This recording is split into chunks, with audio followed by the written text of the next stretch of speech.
Nya si Sara Duterte atong Vice Presidente giatake na gid siya maayom, left and right, top and bottom, hapit tanan nga mga dagko nga mga politicians karon nag-unite na against niya. Musmile ra gid siya. Okay, magandang araw po sa ating lahat. Maadjong buntag Pilipinas. Kumusta po ang lahat sa ating mga suking subscriber po dyan? Lagi ko po kayong kinukumusta na sana maayos po ang inyong sitwasyon ngayon, maayos ang inyong kalagayan. Dito tayo kasi gusto ko ng malaki boses ko ba. Pasensya na ha. Lalayo muna ako doon kasi may ngayong generator doon sa malapit sa bahay. Sabi ko doon ako, maghanap ako ng pwesto ko na walang masyadong maingay ba. Dito maganda dito kasi ako lang talaga kasi magsisigaw ako dito. Okay? Ulitin ko po sa ahang lugar diha sa San Carlos Pilarbol sa Pilipinas to buong Pilipinas, tibuok Bohol sa mga kaigsuunan diha. Magandang araw po sa inyong lahat. Sa mga subscriber ko nandito ho lagi na nagko-comment po. Lagi ko pong na marami pong salamat sa inyong suporta. Marami pong salamat sa inyong pagtiwala sa ating YouTube channel. Sa ating mga bagong pasok ko dito, welcome po kayo sa ating YouTube channel. Marami pong salamat sa inyong pag-subscribe. Marami pong salamat sa inyong pag-like sa ating mga video dito. At sana ho tuloy-tuloy po ang inyong suporta dito sa ating YouTube channel. Sana po dyan lang muna kayo. At dito lang din muna ako. Okay. Okay. Sa mga kapwa ko OFW, marami pong salamat sa inyo, sa mga bulanon nga nag-migrate na dito sa ibang bansa, sa buong Pilipinas kung saan man kayo napadpad, amping mo tanan diha. Okay.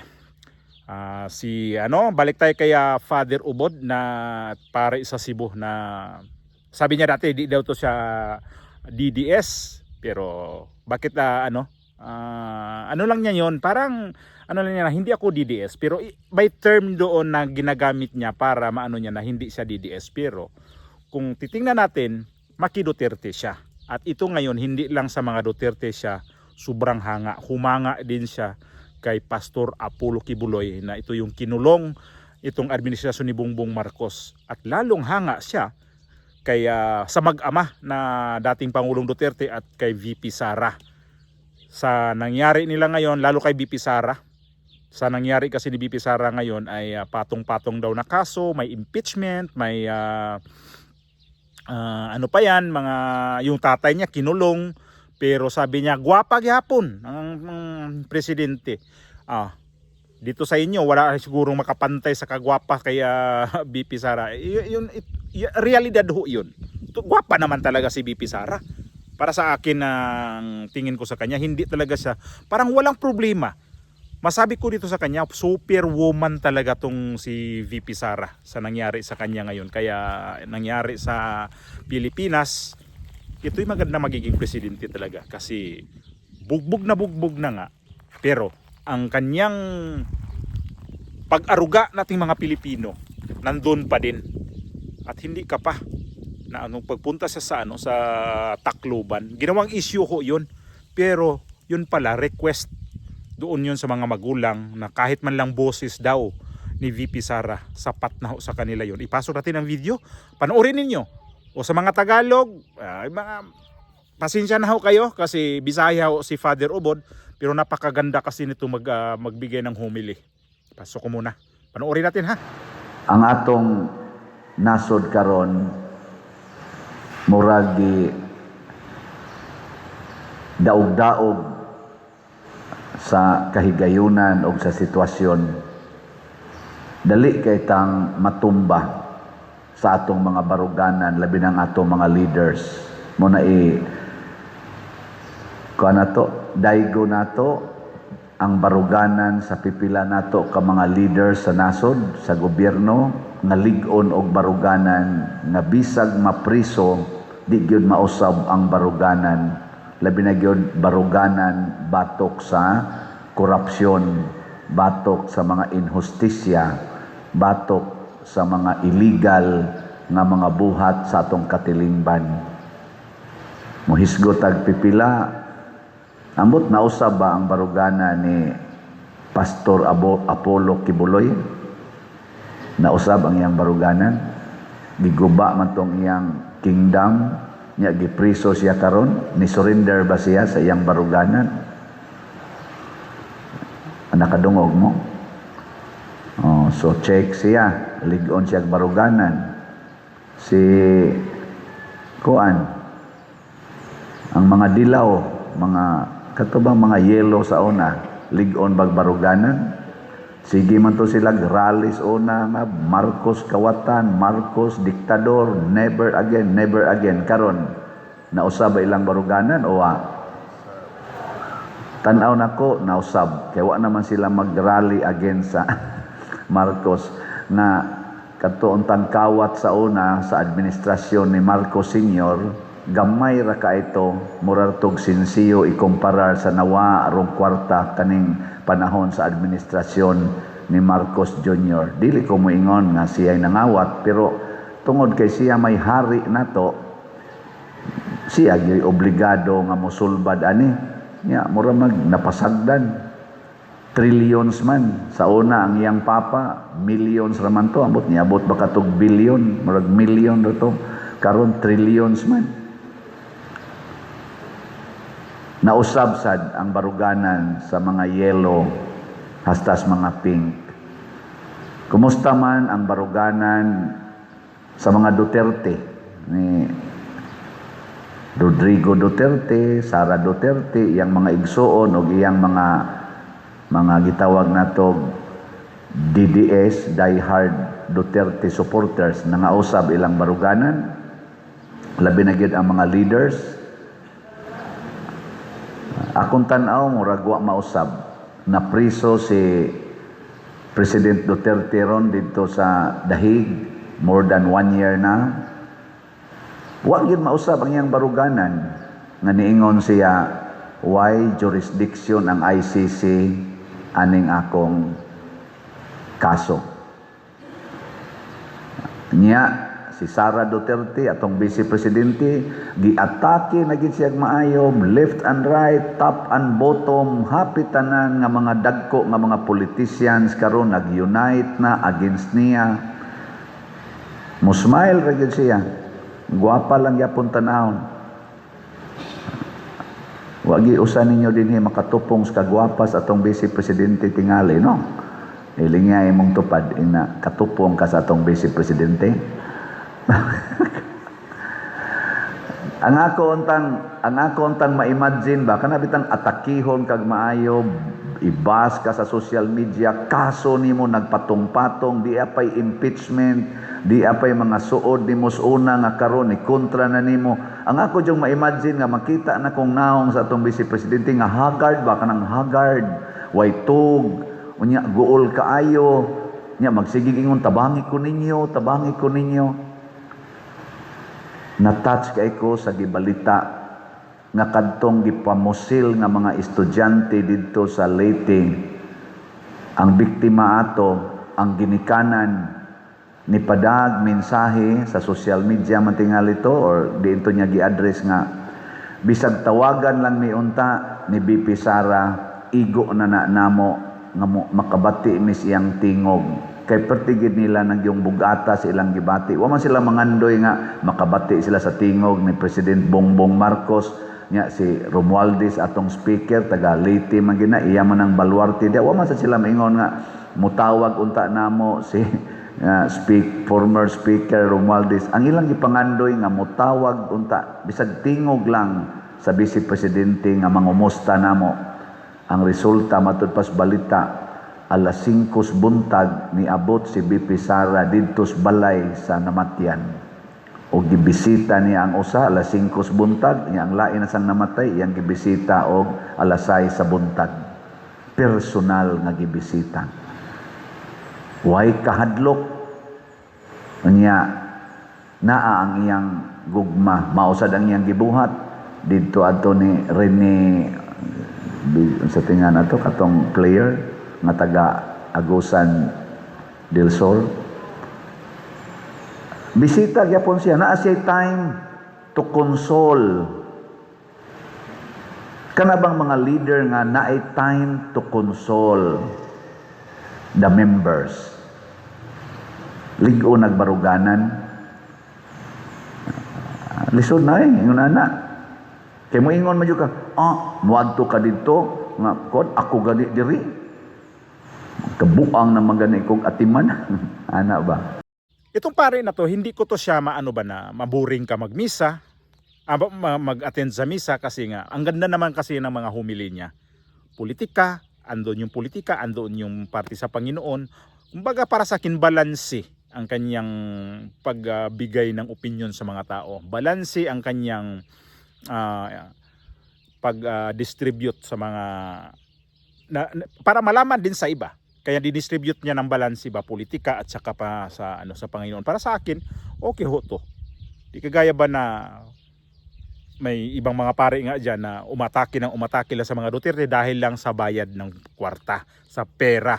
Kaya ito siya, maano kasi natin kapag hindi ka binayaran, so magiging ano ka talaga, pantay ka, hindi ka bias, hindi kagaya ng iba dito na mga pare diyan, mga obispo, mga kardinal na nagiging bias sila sa mga sinasabi nila dahil sa bayad na kwarta. So ito, lalo patuloy yung hindi niya hindi talaga tinigilan itong administrasyon ni Bongbong Marcos. Talagang ayaw talaga niya itong administrasyon ni Bongbong Marcos, kaya ito siya ngayon at pinapaintindi sa mga nanonood sa online sa kanyang mga sinasabi diyan sa kanyang mga video kung paano ba talaga ang mamuno ang mga Duterte. Kaya nga, kahit naman ako, di ba, sabi ko nga hindi nga ako Duterte noon. Bakit ako ngayon nandito sa kanila? Hindi ko sinabi na sobra akong fanatic ko sa kanila. Ganun na lang, fanatic ko sa kanila.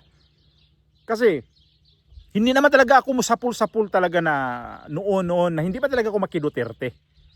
Pero, itong bandang huli na nga sabi ko, hindi kasi maganda talaga yung pag-treatment nila kay BP Sara noong mga panahon sa mga budget hanggang ngayon umabot na lang sa impeachment.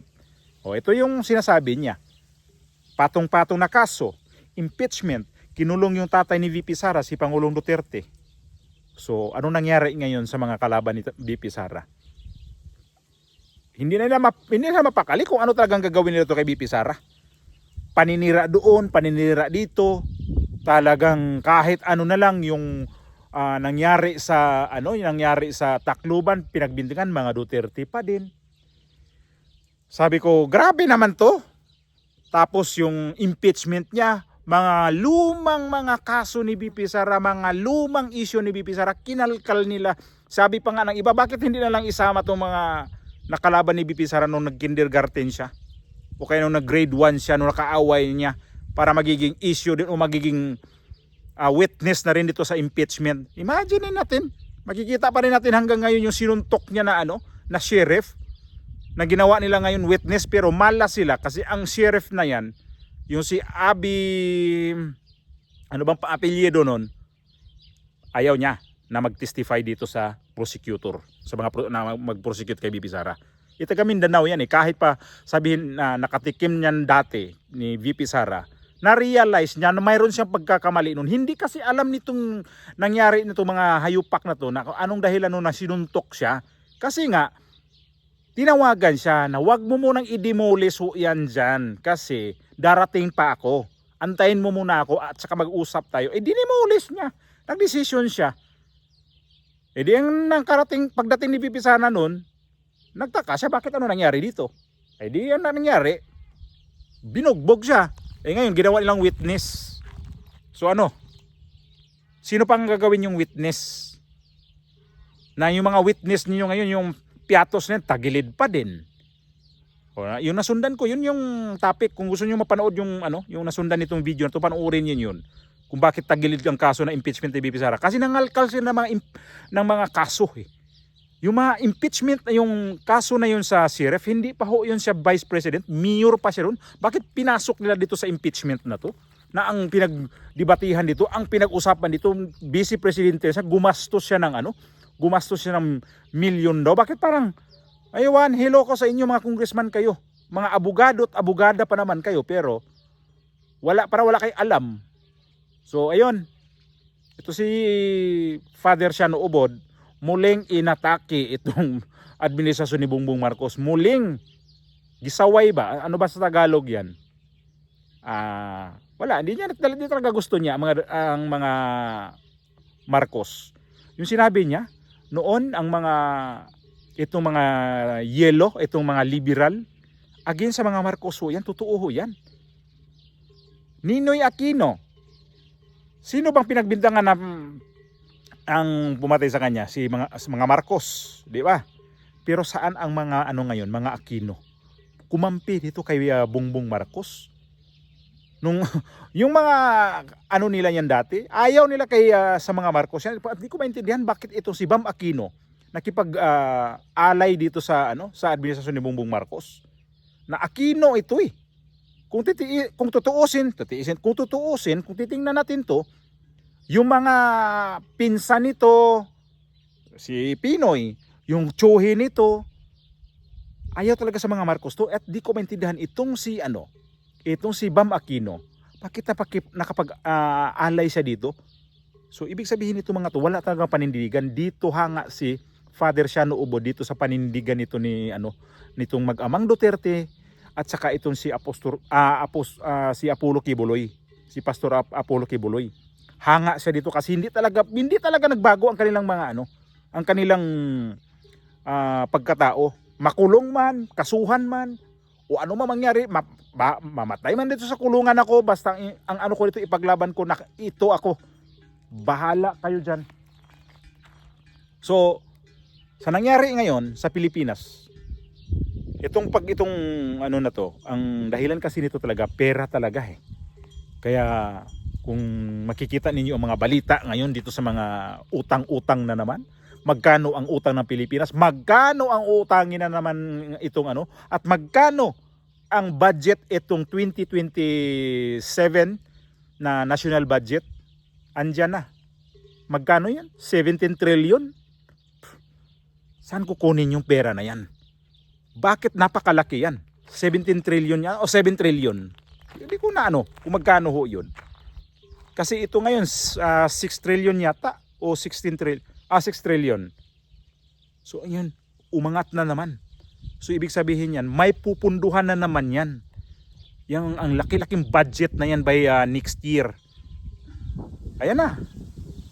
Ang laking budget nga hihingiin, pero walang pera ang Pilipinas. Puro ayuda. Sa mga walang trabaho ho dyan, naku, swerte ninyo. Ang kapal na mga mukha ninyo mga walang trabaho, tapos may tanggap kayong ayuda. Pagpapawis naman kayo. Samantalang kaming mga OFW, sagad-sagara nang sa trabaho. Pero pagdating sa mga remittance namin, wala. Ang gobyerno, walang plano sa mga OFW. Ang mga may plano ang gobyerno doon sa mga walang trabaho. Yan ang mga nakakabwisit lang talaga eh. Focus sa gobyerno sa mga walang trabaho, ayaw bigyan ng trabaho para kumita sila ng mga binibigyan ng pundo na yun. Para yung mga tulong-tulong na binibigay sa kanila, mapakinabangan dapat sa ibang mga importanteng tao na dapat bibigyan ng tulong. Hindi yung mga pwede magtrabaho pero mga batugan. Di ba?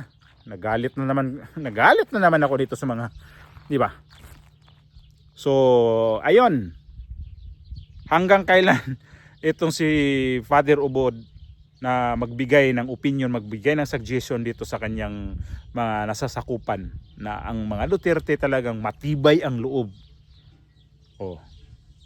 Talagang kahit na lang iba tong issue dito sa mga Duterte.